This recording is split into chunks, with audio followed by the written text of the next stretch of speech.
All right, I got a question to ask you boys tonight. What is your favorite movie of all time? What's that number one movie that's above all else? But it's your favorite. It's not, you don't think, maybe you don't think it's the best movie of all time, but it's your favorite movie of all time. Eric, what do you got?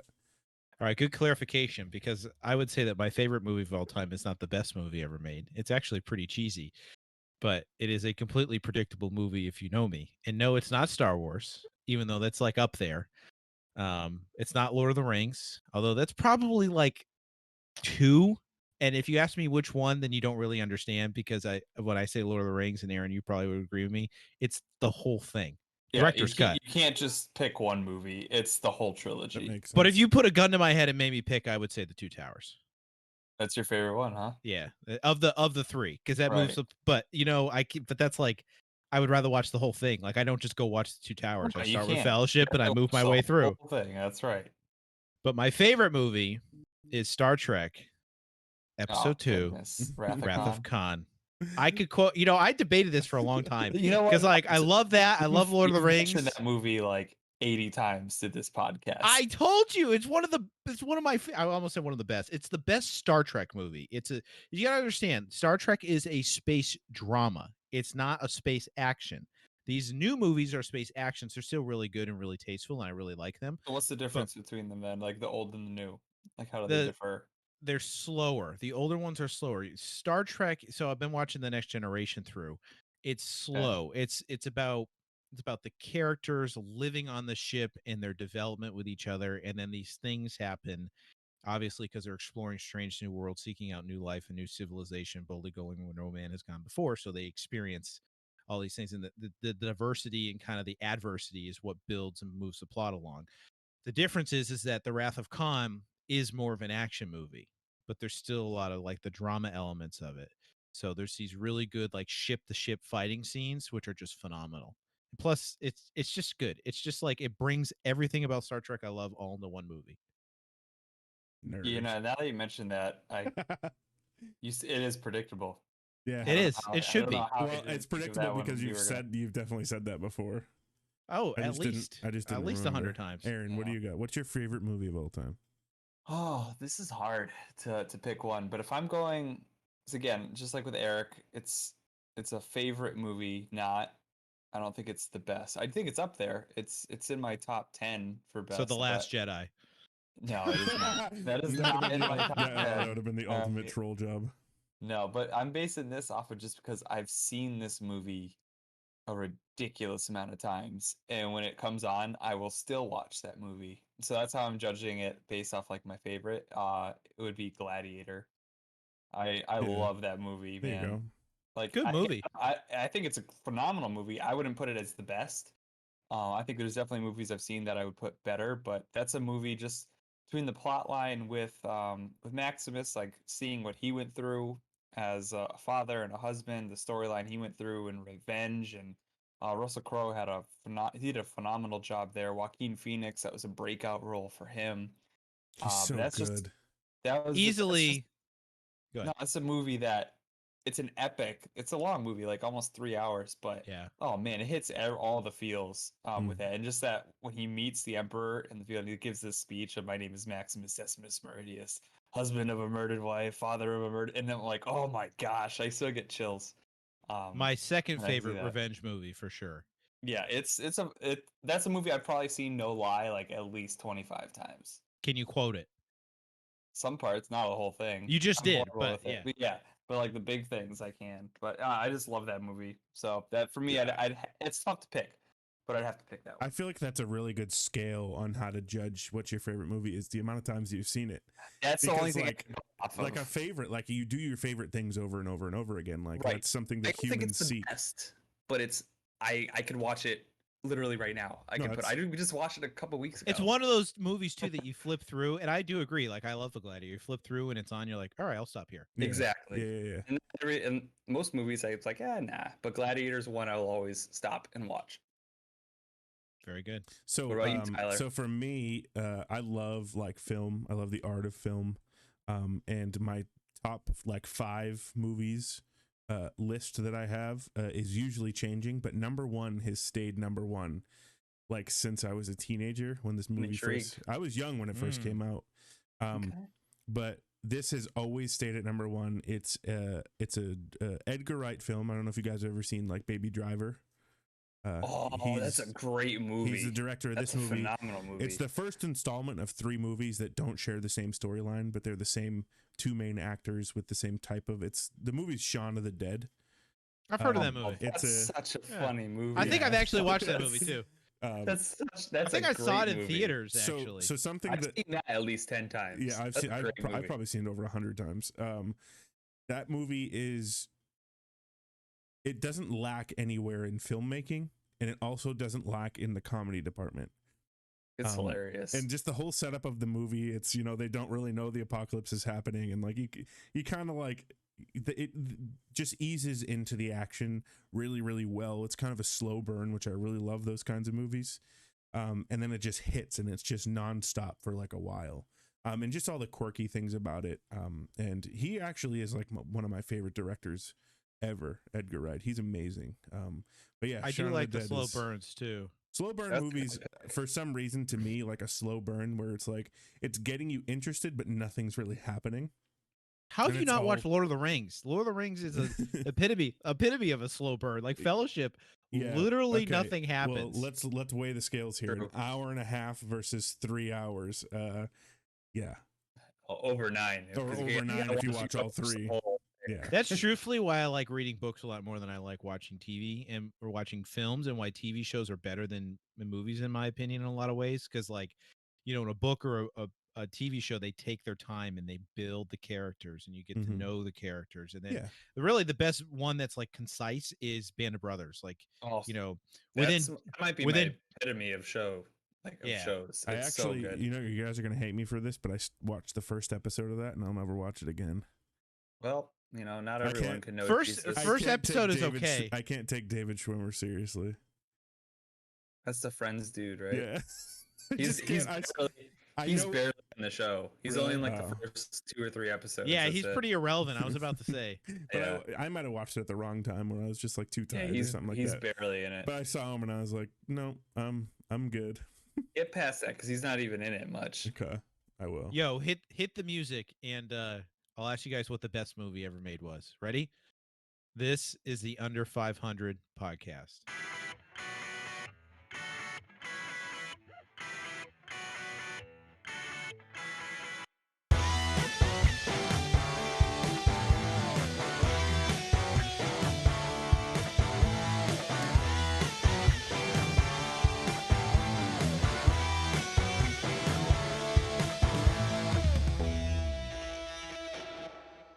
All right, everybody, welcome back into the Under.500 podcast. Eric, are you actually going to ask us that?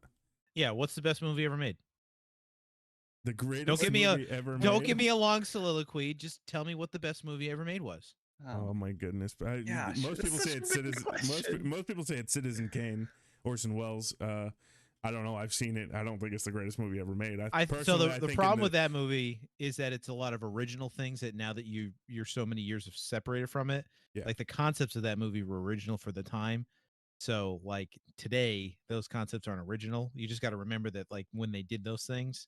I haven't seen the movie. Personally, I just heard if I were to actually like objectively think what the best movie, like the greatest movie ever made is, I'd say 2001: A Space Odyssey. Okay. I've never seen it. Just the originality of it, just the sheer skill you have to make a movie like that in 1968 is insane. So this is a big difference between me and you, Tyler. Like even with music, like you love the art and the skill involved. Where I just want a good story. It's probably why I like country music, because it just tells the story. Like I don't care if it's the same story I've heard before. Just tell it in a funny or a different way, and I'm in. I'm hooked. Give me the hook of the story.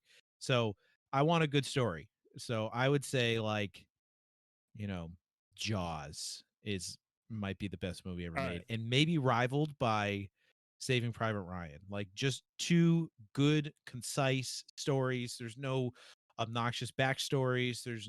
But you learn backstory through the characters talking to you, and like you learn kind of through monologues and stuff.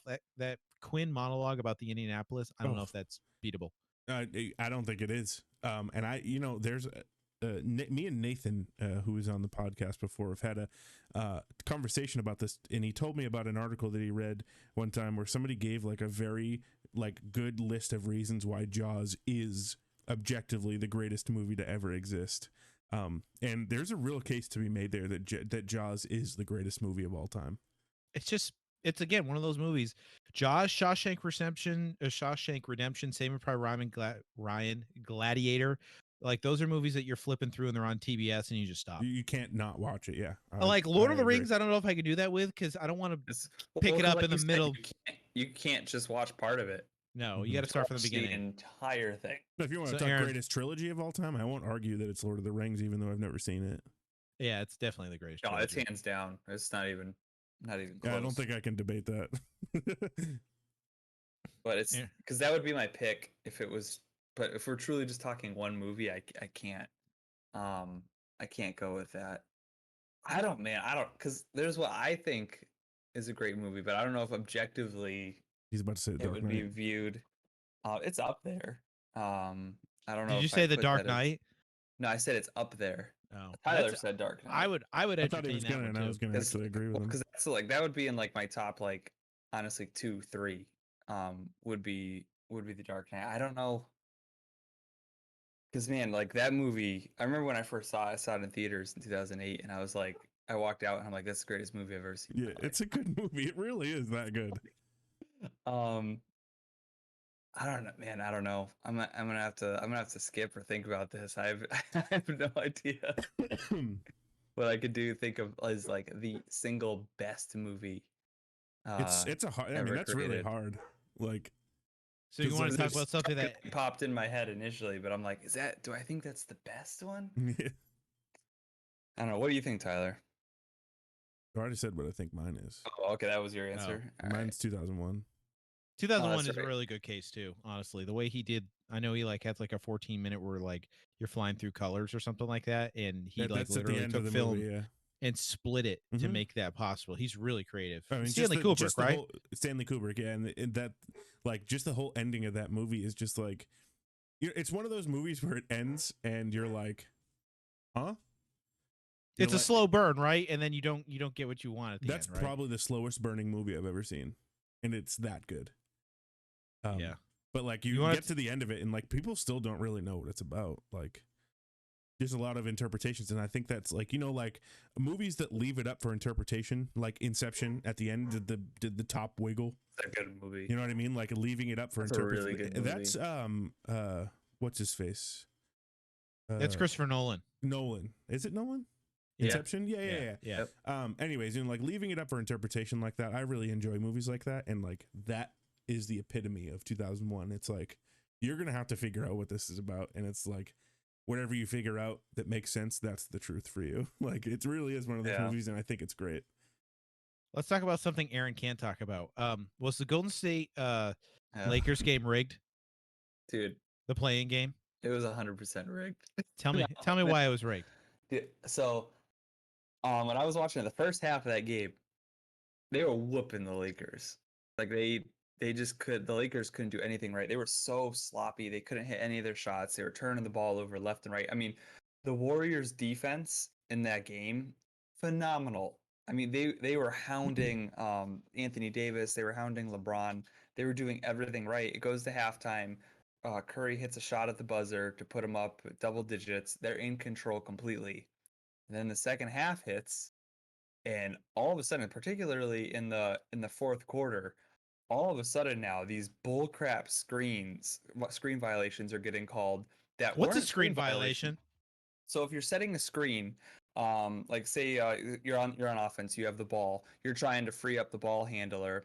Another offensive player can run up next to the defender. They plant, stay still, and so then the guy with the ball will go to move in the opposite direction, and then form a pick to take out that defender. Which, if you set plants, it's legal, right? Like you can do that. You have to plant first, but you can't be moving as it happens. If you're moving, it's called a moving screen, and you get a foul for it. But the thing is, there was happened. I think it was like 3 possessions out of 5 where they got flagged for moving screen violations. They weren't like at all, and Davis flopped hard, and LeBron were flopping hard on those, like just throwing themselves to the ground. And there was like three key possessions that completely got taken away in a very short amount of time for Golden State to give the Lakers extra touches. Then so that happened. Then the Lakers got into into the penalty really early in the fourth quarter. Not one call was given to Golden State in that entire time. That So entire time. You're telling, and that's not just shooting fouls. That because when you're in the penalty, anything goes to the free throw line. Right. So shooting fouls, reach-in fouls, over the back for rebounds, like any little thing goes. It didn't get. You're telling me in that long of a time, How many not minutes? one call. I think it was something like 5.5 minutes, but not one. Not a Not single. one. That's in a insane. sport that One. all they do is blow the whistle and put people on the Especially free at the throw end of line. the game, not one. Yeah, that's fair. But and then I saw a play. LeBron goes to the rim, gets clean block, swatted, whistle, goes to the line. On the other end, Curry goes to the rack, gets mugged, nothing. Wouldn't What's it be? happening in the fourth quarter the whole time? I would normally say that LeBron, because he's experienced in the league and like he, they'll give him that call versus giving a new guy that call, right? But like, it's him versus Curry. Like Curry's been in the league a while too, so Right. two people that will get those calls would be those two people, right? Like, You'd think so. this is You would clearly a think bag so. job to get the LA Lakers in that market, because it's not just in LA; it's all over the country that people are big into LA, and which is one of the biggest NBA markets in the world. which is crazy So, because I think Golden State is one of the bigger ones too. I mean, it doesn't compare to the Lakers, obviously, but wouldn't you right. want like both of those in? I guess if you had to pick, you'd pick the Lakers, but that would mean they'd probably get the fix on to get the Golden State Warriors in the next game. But didn't Golden State choke Yeah, that one was their away? fault. Yeah, they choked. Like John Morant, to John Morant's credit, the point guard for the Grizzlies, he played a game, and he really stepped up to get them the victory. Curry still played a great game too, but the rest of his team just they flubbed. So that was on them. They should have beat the Grizzlies. They beat them to get into the play-in tournament, and then they choked it. So Just that's think on you them. lost to a team from Memphis that used to play. I know. They used to play. I just watched a video on this. They used to play in a it was like a pyramid in Memphis that's now a gigantic Bass Pro Shop. That's the team you lost to. I was so pissed when I saw that they lost. I was like, you've got to be freaking kidding me. So now they're out of the playoffs. So rest in peace to Curry and the Warriors. I'm not going to be able to see them play in the playoffs. How old is he? Man, Curry's like 32. He's not a young gun anymore. He looks like he's 16, but he's got like what, another 5-6 years in the league? Like how honestly, how old do they go? With his play style, he could play for a while because he shoots predominantly, and so he doesn't get a lot of contact. So he could play to like 38, 39 and still be deadly because shooting doesn't go away. So he could still be relevant for a long time, barring any ridiculous injuries, which hopefully doesn't happen. You think Golden State's going to try and retool? Because hopefully Curry Klay can come back. If Klay Thompson comes back healthy, that's because he's a guy who can average like 24 a game, and he's probably the second best shooter in the league behind Curry. How many more years does LeBron have? Like on his contract, or do you think in total? How old is he? He's 36. Okay, so he's only got like a couple more years. Yeah, he probably has maybe like in top tier form, maybe like 2-3. Okay, so do you think they're gonna wait for LeBron to get out of the league and then try and get Curry, like build up to, like if you were Golden State, wouldn't you try and do that, right? Like wait for LeBron to get out of the West and then go for it again? I mean, it's just Curry, but then he'll still be like 35. So it's not like he's a young gun either. He can still do it because I mean LeBron's doing this at 36. And their play style's different though, right? Yeah. And Curry's play style is vastly different. Yeah, he didn't put his body on the line as much as he's shooting from 30 feet regularly, so no one's touching him. So what do you think of the notion? I didn't put this in the notes. What do you think of the notion of putting the 3-point line back a little bit farther, because now it's almost too easy for these guys to hit? Honestly, I think it's a good idea because 3-point shooting now in the NBA is absolutely ridiculous. I think this season broke a record for most guys who shot 40% from three. You know, that's a credit to the skill of the players of this generation right now. But it's making the 3-point way too easy. Way too easy. You got to kind of accommodate. I remember watching. Shoot. Yeah, I remember watching Ray Allen when he played for the Celtics, and he had that nasty 3-point bucket that he always would get. And I remember thinking like, dang, this guy's really good from 3-point land. And now that's like Normal. that's like Everybody's everybody. shooting hard at that. Yeah, everyone now. There's so many guys, centers, power forwards, Mm-hmm. who are like shooting that deep from three. It's like, what the heck is going on? So I think it's a good idea. I think I'd be interested to see it because it will change if they bring it back another foot, 2 foot. That I mean, even if you changes change strategy. it, even if you change it by a few inches, that's going to change the shooting Yeah, style. it'll change Yeah. strategy. And I'd be really excited to see how the game changes. I bet you how Steph would teams just get better. Yeah, she's shooting from back there anyway. He's still gonna get his. Shooting. So He throws the ball up 5 feet past half court. Yeah, so for him, it's like, okay, so now it's more of a normal shot. Cool. Yeah. Like this- Yeah, it would be like a Um, minor adjustment where everybody else is like, Why is he so But good? honestly, that would make better competition, right? then that's what I'm all for. And I want to see how the league's going to respond. How is this going to change the strategy that teams play each other? Like, I really want to see that. So I'm all for that. I've heard them talking about that. I say do it. These guys are skilled enough, and I want to see how teams respond.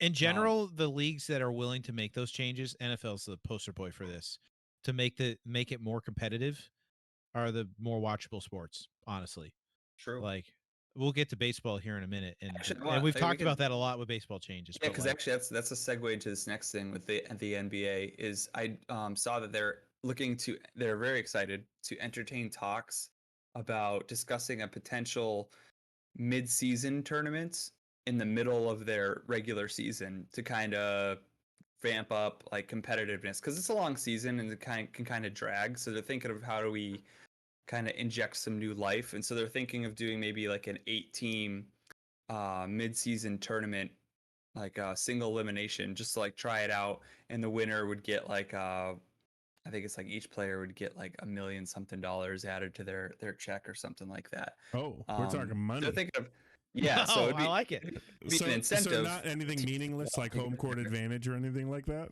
You know what it should do? You know what they should do too is like better position in the draft because the whole tanking thing, I We don't talked about mind. that in this show, like how they need to change up. Mhm. I that a understand the little bit. concept of tanking. I hate it in sports. It's just, Yeah, if it's you're horrible. it's just not watchable. Like, oh well, Yeah. they're just tanking because they're gonna get the number 1 pick.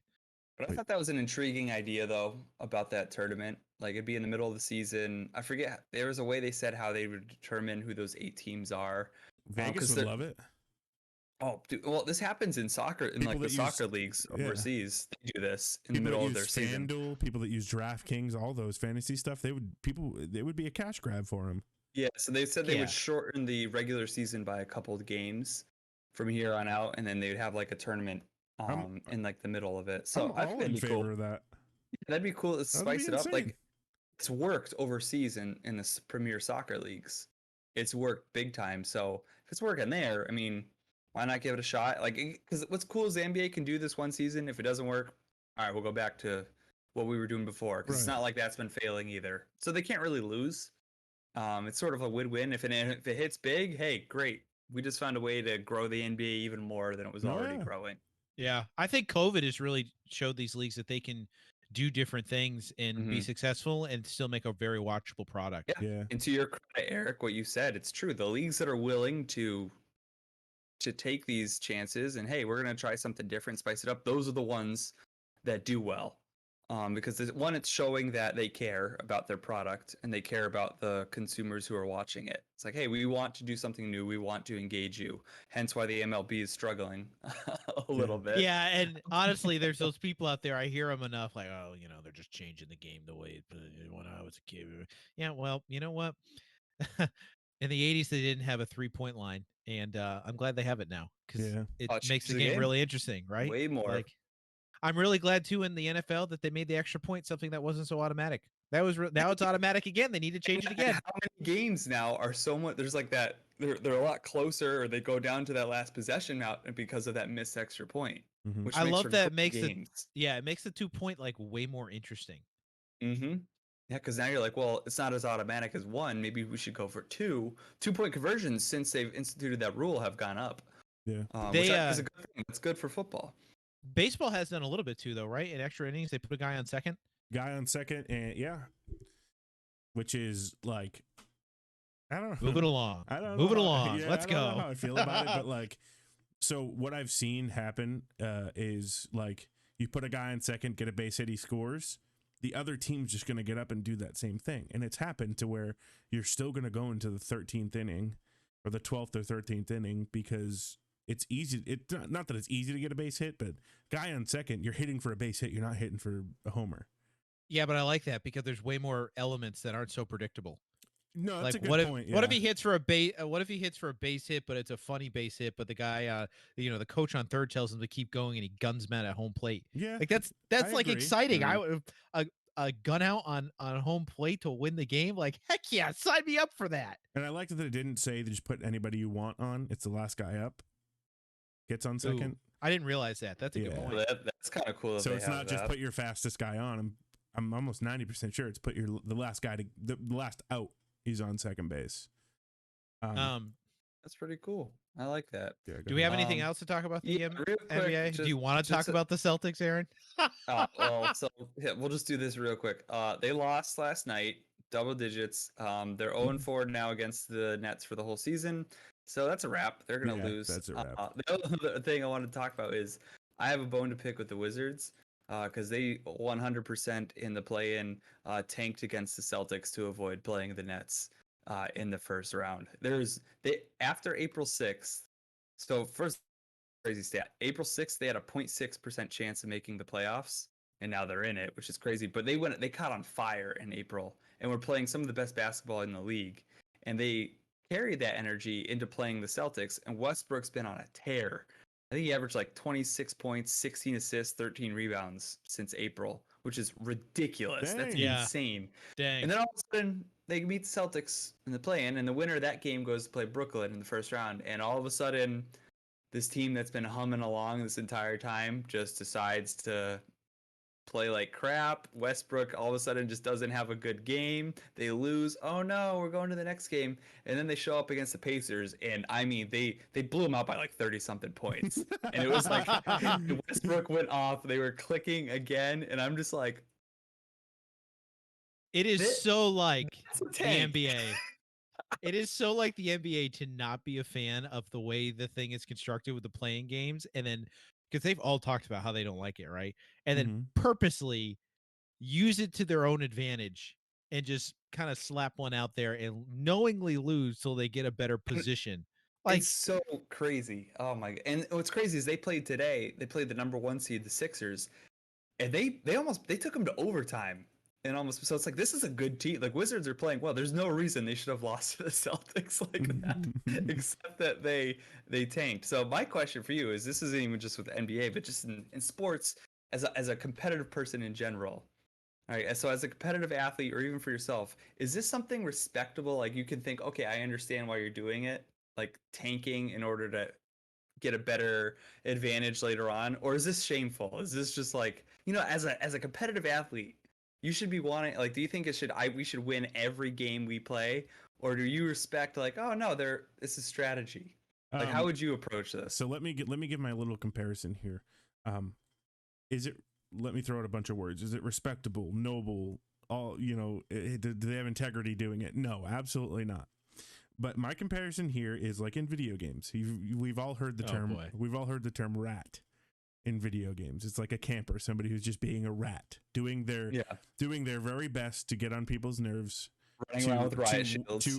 to win, right? There's a certain skill in being a rat, and I don't think that being a rat is, what's the word you put out? What was the shameful? I don't think being a rat is shameful. I don't think being a rat is like in video games. I don't think in real life, yes, being a rat is shameful, but Daddy, if you had to pick an animal when you grow up to be, what do you want to be? I want to be a rat. I think that what they did is they took the league's play-in and exploited it and said, we'll get another chance if we lose this game and we won't have to face the best team in the East in the first round. So, yeah, I don't think it's shameful at all. Do I think it's respectable or noble? No, but I don't think it's shameful. I think that they played their cards right. I really do. I just don't want. You're chalking up the strategy. Yeah, absolutely. Okay. I get it as strategy, and I agree with Tyler. I just don't want it. I don't want it to be so obvious. Like, I remember my example, very Eric example. There was there actually is playoffs in auto racing, and like you have to Wow. you have to finish within a certain percentage. You move on. There's like a round of 12. There's a round of 10. Then there's a round of 8, round of 4, and then the round of 4. Whoever wins the race wins the championship. It actually kind of makes it kind of interesting to watch. And they have what they call the playoffs or the chase. Well, there was an owner who I used to really like as a driver, and he he had one of his drivers who was a lap down purposely wreck to bring out the caution because it would have allowed his other driver to advance to the next round. And when it all came out, it just put a bad taste in my mouth. Like, you how could you prove that somebody purposely wrecked? Like, they just went in the corner too hot and they wrecked out. But no, they found out that it was actually legit that they were trying to do this, and it was strategy. But I don't know. Doesn't that make you think like it's kind of rigged? Like, I don't like that.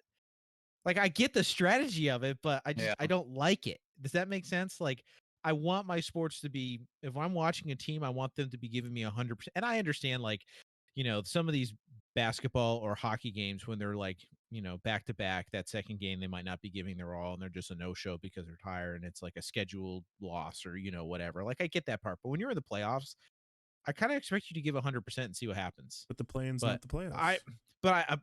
It is, but it isn't. But I understand the strategy. Like, I don't disagree. I think it's on the league to make a better system so that there's not things like that happening. Like, they have to adjust the rules so that you can't do that. And if I know the NBA, they're not going to do that because the NBA puts the fix on anyways. So if a team puts the fix on, it's like, what you're going to get mad at us? You want to look at the Lakers game last week? Like, yeah, I know. For me, I grew up. I love playing sports like football, basketball, and I'm super competitive when I play. And so it'd be really tough for me to like, no, we're gonna like coast through this game, so like, because I want to beat everyone I'm playing. I have a hard time taking that off. I don't know. I just like, no, it's like, okay, we'll beat these guys right now, and then we'll beat the freaking Nets. Like that's how I am. So, is it the best strategy? Probably not. But I have ego and pride. Come on now. I'm gonna take you on. I'm gonna beat all of you. Yeah. And then when I lose, I'm like, dang, I suck. I think our personalities are showing right now. I think I agree. Yeah, I become a really bad person when I play sports. It's all the humility and meekness leave 100%. Can confirm. Yeah. Everyone at BBC who's played with me has seen that. I'm not competitive at all in that sense. Like, I don't know, when we were playing everything. We're playing stupid soccer in the gym at BBC. I'm just having a good time. Meanwhile, there's people that are promising me, Steve, that they're only going to play they're only going to play defense, and they end up scoring a goal by playing defense. Like, I don't have that tick. And it wasn't like it was a long shot goal. It's like you dribbled through everyone. No. Yeah. But we can move on from NBA. I'm sorry. No, that's all right. So, a couple things about the MLB that I wanted to get to, Tyler. First of all, let me start with this. We talked about this a little bit this week. The average in the in the MLB is down. It's like 268 right now, or the last time I checked, the average against of all hitters is 268. I think also we talked about no hitters. The most no hitters have happened. I think also like people getting hit is way up this year. Wait, like from pitches? Yeah, and it's not intentional. It's because these pitchers have been taught throw as fast as you possibly can and have your velocity up, and they have no idea where the ball is going to end up. You're bound to miss the target a good amount, and I bet you pass balls is up too. So, as just MLB as a whole, there's been these proposals I've heard about where, like, in 1968 when this happened before, where pitchers had so much like power over the game, I think they lowered the mound by 1 foot, and the theory was that by doing that, they would have to kind of throw up more, which would allow batters to have more of an opportunity, because now pitchers would have to adjust that. And you know how pitchers can be, they're a little neurotic about all that stuff. Physics. So all that stuff. But the problem with doing that this time would be that because pitchers now throw with such velocity, that would actually help them in a certain sense. So maybe that wouldn't help the game. Whereas maybe, I heard one guy talk about moving the mound back a foot. I've heard, changing the strike zone. I've heard stuff like that. I've heard rejuicing the balls, but differently to encourage hitting versus home runs. Whatever these things are, what do you think? Do you think they should consider this, considering, basically they admitted that they're juicing the balls, they stopped juicing the balls. And so these hitters they don't understand how to hit for average because they've been taught for so long, hit for power, get that home run. Well, now these hitters can't get as many home runs because the juicing of the ball has changed. They don't know how to spray the ball around and hit for average and get on base. So there has to be something that changes that doesn't encourage home runs again, but also allows the average of the average hitter to come up. I think the biggest medium would be change the mound. Don't touch the balls. Please do not touch the baseballs. Don't Don't touch the what balls. was the other thing? What was the other That should thing be a you said? hashtag. Don't touch the balls. That'll be a hashtag this week. What was Don't the other touch the thing you balls. said that somebody was bringing up? Oh, change the strike zone. Don't touch the Change strike zone. Do not. The umps are already bad enough calling strikes right now. Do not change the strike zone. I think the least damage to both sides is going to be to change the mound. Don't move it back a foot.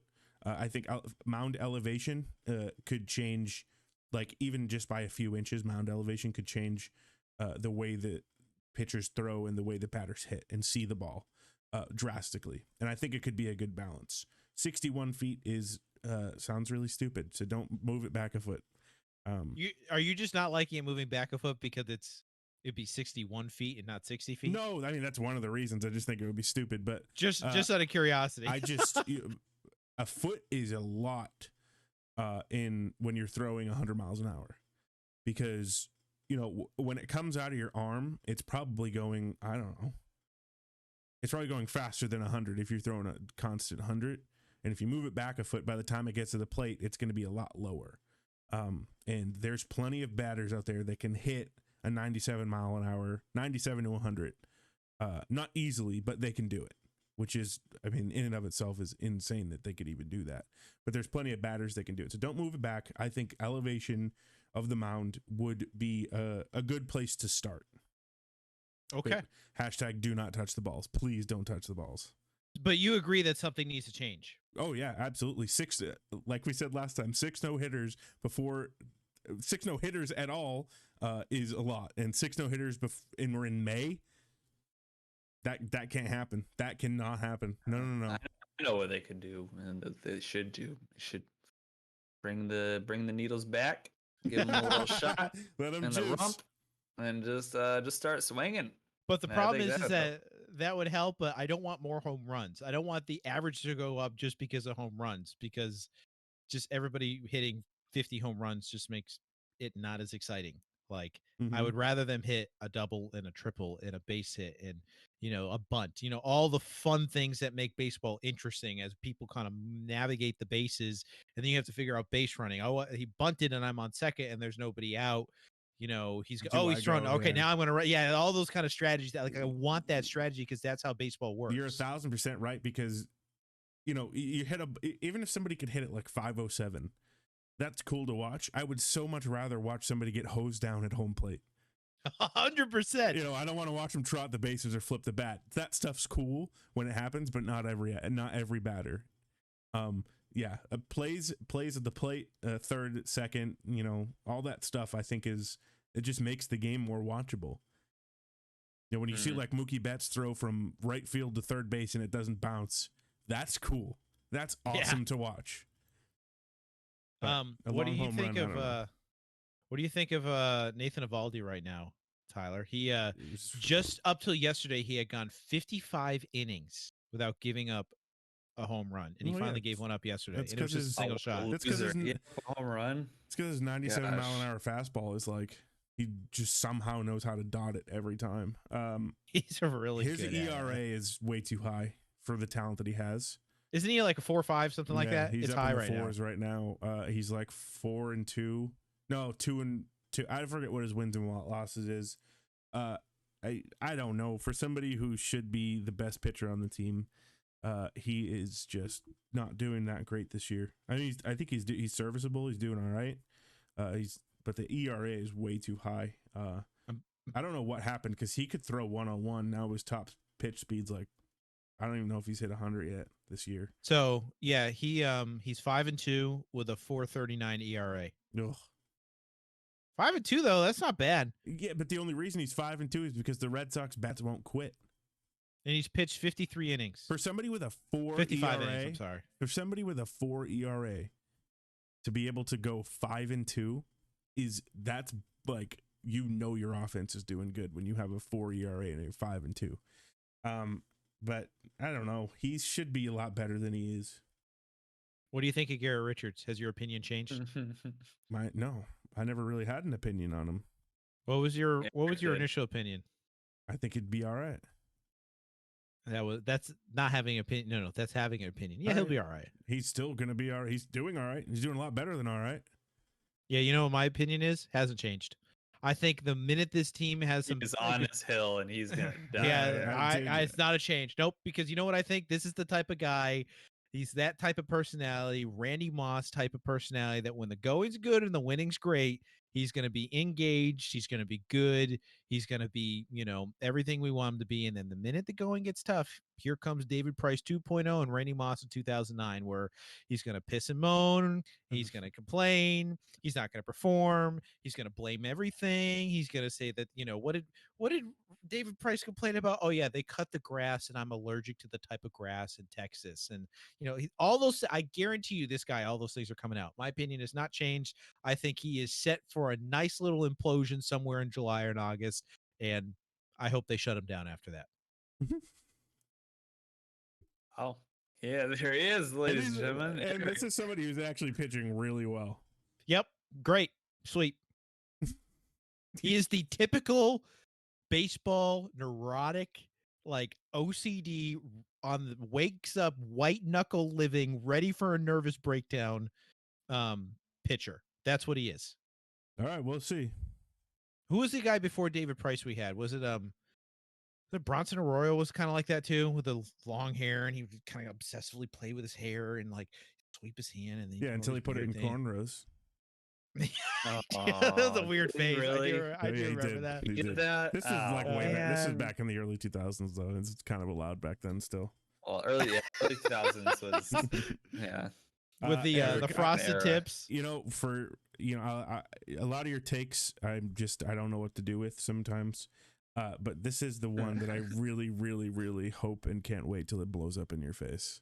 And you have to come off of that hill and apologize to all of our listeners and say, you know what? I was wrong. And I can't. I will happily do it. I know you will. And I can't wait. I apologize for David Price because he came out of his little Zen garden back there in the World Series when he was raking the grass and he was raking the mound and doing whatever he was doing, and he performed. Got it. And then I didn't have a problem with him after that. I sold his jersey for $30. I still have a problem with David Price because he sucks. Anyways. Well, now he does, but he has a ring. So, like, he got to the top. Did what he needed to do. He deserved that ring, too. So he did, yeah. But I said, he's been redeemed. I put it on Facebook because it's not official unless you put it on Facebook, So. True. He'd still be condemned if you didn't post that. I also said that the Patriots are going to lose to the Phillip Rivers led San Diego Chargers, and they didn't. And I got booed when I called Kyle Butler. Actually, everybody who was Mike Ivy was over there. I think Bill and Megan, they all went, "Yeah, boo! You've been out of New England too long, and you thought Brady was going to lose. Boo!" You've clearly moved on, so that's good. You're not sitting on that at all. I just can't. I couldn't believe I got booed, but I deserved it. It's fair. Yeah. Hey, we're all wrong sometimes, Erik. Okay, it's okay. That's okay. I'm okay. I'm a married man. I am okay with admitting that I am wrong. That's the key to a healthy marriage, is knowing you're going to be wrong most of the time. That's the key. That is the trick. Just acknowledge it. It is picking your battles and knowing which ones you were wrong about. And know when to curl into the fetal position and just quit. No quitting from me. I'm pretty stubborn, but I will admit that I'm wrong. Oh, see that, listeners? You just got some marriage counseling advice. Please don't follow that. I don't want relationships ending. I felt like that was decent. You don't quit and you admit that you're wrong. That's not bad. I feel like a success rate of marriages, if they did those two things, don't give up on each other and admit that you're wrong, probably would be a lot higher in America. Yeah, I think it would be like we'd probably get what 50%. No, is it below 50% now, or Probably. is that? Never mind. I'm not gonna say what just Why came to are my we mind. on this? Anyway, I'm gonna stop talking. So NHL. So, just a Playoff couple hockey. playoff hockey, man. You know that Toronto versus Montreal, it's the first time these two teams have faced each other, in 42 years, and the last time the Maple Leafs beat Montreal in a NHL playoff game was 1967. Ooh. wow, They won game 2. that's crazy. Yeah, like been a long, just how the league set up this year. It's kind of cool. You have these unique matchups that don't always happen. Mhm. I sent you guys the video. What did you guys think of that hit on? Oh, Oh gosh, what's My his name? Goodness, Is it John Traverse? Yeah, John Traverse. that was terrifying. Tavares. Tavares, is that what it is? Mhm. Yeah. When Erik mispronounces names, another episode of gnarly hit, right? Like, so Yeah. he's going down, and one of the Montreal guys It was a skates free by kick. and like Yeah. hits him with his knee trying to avoid him. And I was reading an article. The two of them are friends, actually. Like they're facing each other, but they play on like the Canadian team, Right. or whatever, in the like international play. Mhm. So like he was pretty cut up that he hit this guy. And the most nerve-wracking part was when they tried to pick him up, and he just He would he like like just fell zombie backwards, fall and like they're like backwards. waving people on, and you go to the GM up in the glass box, and he's like, come on, let's go. Like, this guy's really hurt. And apparently he just had a really bad concussion, which I say that like, that's not a big deal. It's a huge deal. But if you saw the video, I mean, you Yeah, thought you this thought guy he was going to had, like, die. Yeah, you thought he had like a brain hemorrhage. And or I think something. that's the crazy part about hockey too, is they tried to get him up. So like in football, when there's a head injury, you're not allowed to move him. They keep you there. They get a whole like thing for the neck Oh, yeah. to stabilize They everything. try and stand this guy up just to get him off the ice so they can keep playing. And his neck just basically snapped. I was talking to a friend of mine from hockey. talking to a friend of mine from church. They said, we were talking about that hit. He said, the gnarliest hit I've ever seen her injury in hockey was in the 80s. There was a goalie for the Rangers that had his jugular cut. Yeah, Yeah. you can watch the video of He that. was bleeding all over the ice. Yeah, He survived it too. he went back out and played like 3 months later. Yeah, Dude, yeah, he Craziness. caught it. It was a skate to the throat, right? Yeah. Yeah, You could see it. It was spewing out of his neck too, all over the ice. And it's like when you bleed in any other sport, you really can't see it that much because they're not playing on a white playing field. But when you bleed in hockey, when somebody gets cut open after a fight, oh my god! yeah, when somebody gets cut open after a fight or an injury or something like that, you can see him leaking all over the ice. I love that. So Tyler, I know you don't like some of my takes sometimes, but let me give you a take by our boy Kyler Butler. You ready for this one? So I asked him what he thought of the Bruins, and he said, I'm not sure if I told you last time we spoke, but I see a second round exit because they don't have anyone who's really pushing back physically against anyone. If the top two lines keep pressuring or producing, they have a chance to go deeper than 2. But as of right now, unless Sean Thornton decides to come out of retirement and come back to Boston to push people around, it's at least a second round exit, at most a deep third round playoff exit. What do you think of that, Tyler? Their big body guy left in Chara. He could just throw people around. He's got a point. I'm not gonna say second round. I still think the Bruins are going all the way. Like, I'm holding true to that. But he's got a point to where there's nobody there's no physical play in the Bruins right now. They have nobody that can be not an enforcer, like somebody's going to go out and fight, but somebody who's going to just go around and body people and make them back off a little bit. Oh, I disagree. That's actually where I disagree. You know why I disagree? Because game 4 in Boston 2 nights ago, Ovechkin was about to go for a shot, and Pasternak ran into him, and then that wasn't enough, so Brad Marchand ran into him too. Like, it was like a ganging up, if you will, on this guy. Is that happening consistently? I'm watching the game right now, and yeah, they're pretty physical. And I think David Hall's got size and speed. He's not really physical, but he's size and speed.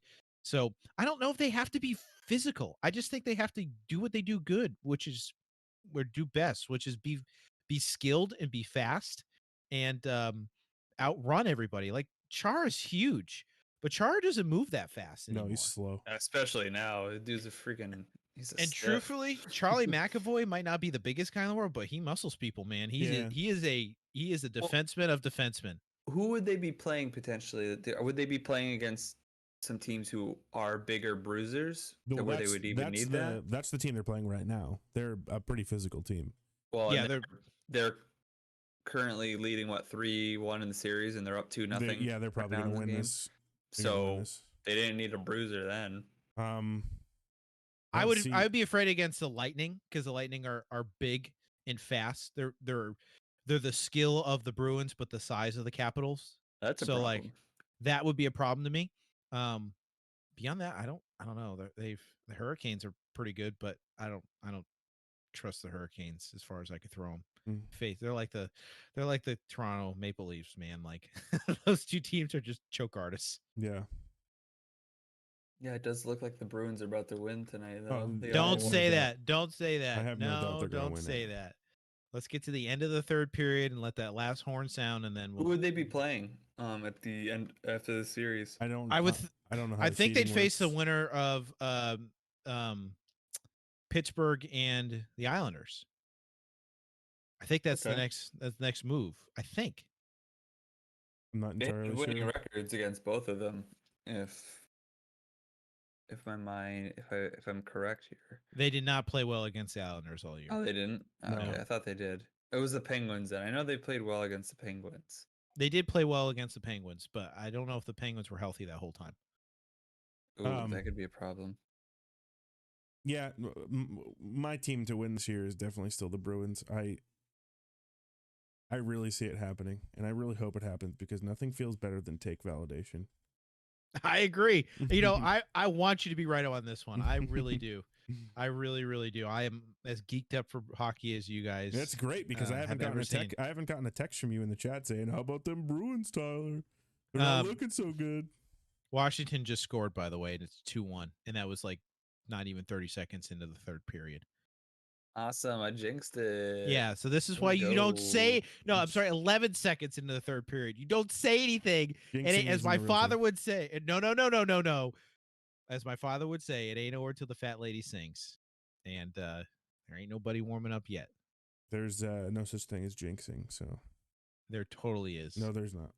I am a fisherman and a baseball fan. I am definitely superstitious. Stop it. You can't tell me that us in this podcast saying that the Bruins are going to win tonight just Tyler suddenly changed the physics of the world to make the Capitals score. I kid you not. I kid you not. When I was deep sea fishing one time, one guy put one grape on his hook in between when we were moving deep sea fishing, started catching every fish in the sea while the rest of us were getting skunked. So we all put grapes. We all started catching fish. There's no reason for it. Fish aren't attracted to grapes. It's all about the superstition. Maybe they are attracted to grapes. Yeah. Sounds like cod are not attracted to grapes. It's not possible. That sounds like they were to me. Yeah. I think that's just there's so many of those other like weird things. I'm totally superstitious about all this. So do you think that you 100%. shouldn't? You told me they're not attracted to grapes, but when you all put grapes on your line, you started catching cod. No, we took the grape off the line, put the fish back on the line, and then dropped it. The clam dropped it 300 feet. Oh, so you didn't put the grape in the water? No. Oh, we just held it on the hook as we moved from like one area to the next area. Well, I mean, Peter was fishing on one side of the boat and then went on the other side. That made no sense, but it worked. So do you think that people shouldn't say, like, the commentator shouldn't say anything about a no-hitter? Yeah, I don't think they should. Hey, No, I just watched. I disagree. No, so you interrupt me all the time. You interrupt me all the time and say, no, I disagree. So let me disagree with you, because it's a sports commentator's job to inform the viewers into what's happening. So if I tune into a baseball game and it's 0-0 or 0-5 and it's a no-hitter happening and the commentator says nothing about it, he has failed to do his job.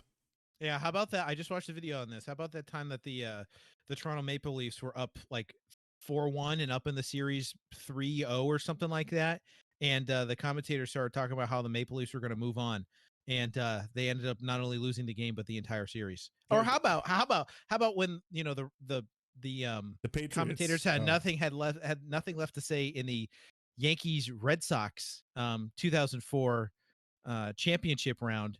And then suddenly someone steals second base and the whole thing gets flipped on its head. Yeah, don't say anything till it's over. I don't think it's. I that's- understand that's it's a nothing- commentator's that has job, nothing but to do with superstition, though. Yeah. Like, do you think that do you think that the Patriots beating the Falcons in that 28-3 game? Do you think that was because the owner came down and the Falcons started rolling out all their T-shirts? No, but it's a bad look, isn't it? It's a bad look, but that would be a superstitious thing. No, it's just because Tom Brady's the greatest of all time. I don't disagree. That's a good Nothing example. to do with superstition. Okay. That one's a good example. I'll credit you with that. That being said, Thank you. Boy, don't they look stupid? Having all that rolled out and ready to go. On the flip side, Brady making that commercial with the extra ring. Oh yeah, I forgot that before he won it. Oh man, that would have been a bad look if that rolled. That was one of the ballsiest moves in sports. 100%. Commercial. I remember when that aired after, I was like, holy crap, that's a boss move. Yeah. In order to record that. It's almost like a was it rigged move. Ooh. No, we won't go Is there. the though. NFL rigged? No, I don't think so. If the NFL isn't rigged, wait, no, never mind. Yeah, good idea. Let's move on.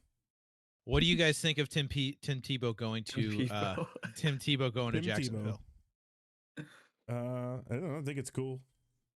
I think he has a really impressive resume of being average. I don't get it, to be honest. I mean, unless you're hiring the dude specifically for leadership in the locker room, that's about the only thing I think that would make we've that never seen him valid. catch we've never seen him catch a football. I mean, he might actually be really good at route running and catching.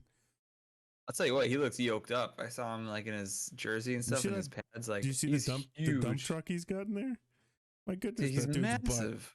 He's a big dude, so I'm like, he could be tough to tackle. But I personally don't understand the signing. He's been out of the league for a while, playing a position he's never played since maybe high school at best.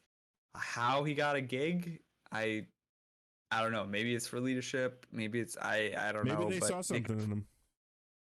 Maybe I don't know. I don't think it'll work. I think it'll be It is interesting to see. It is Jacksonville, right? Like this isn't like top tier Yeah, team. he didn't sign with like the Chargers or something, or the Rams. What do you think he's gonna do? I bet you if he went to the Rams, Aaron would be like, "Yes, dude, this is amazing, greatest thing ever."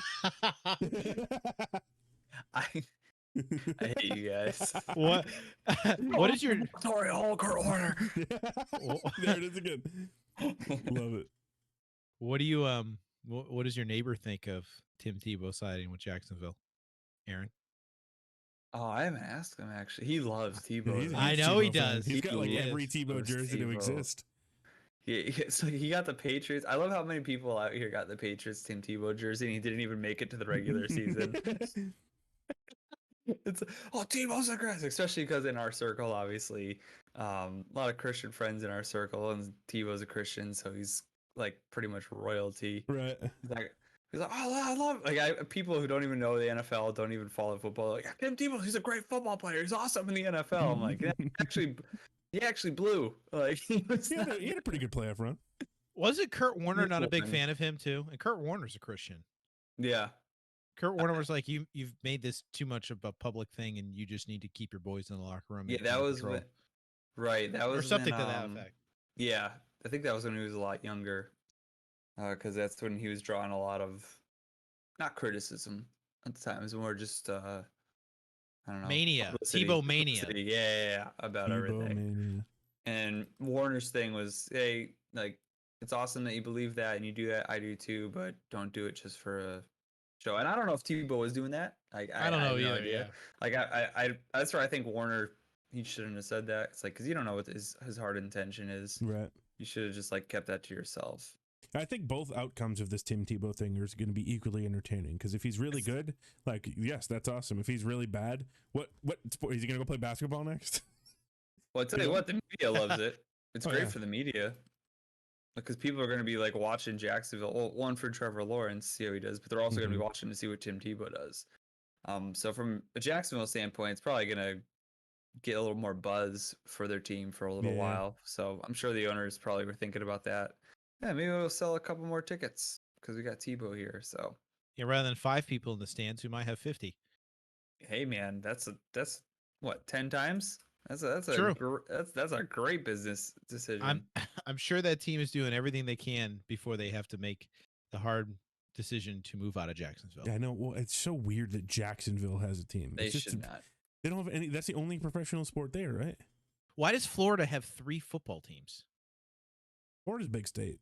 Do they deserve Yeah. 3 football teams though? They don't need it. No, they don't need 3 football teams. No. They don't need. So Jacksonville, go bye.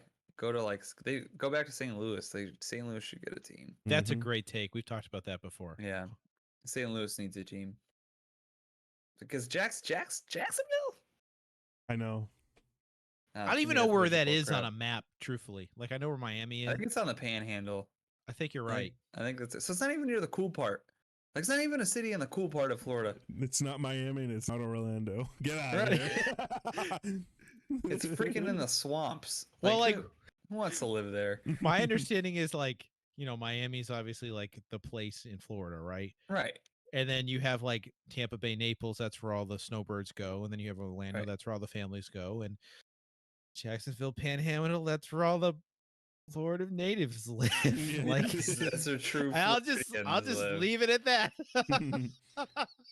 Right now, this week's gonna be the week where we have like someone from Jacksonville, like, oh, Under.500 podcast. I'm gonna give this a shot, and then we're just trashing this. Well, sorry, Jacksonville fan. Yeah. So, all right. I think that's wow. Yeah. We're wrapping up now. So for everyone listening, again, be sure to follow us on Apple Podcasts, Spotify, and YouTube. We go live there, or not live, but we post every Thursday.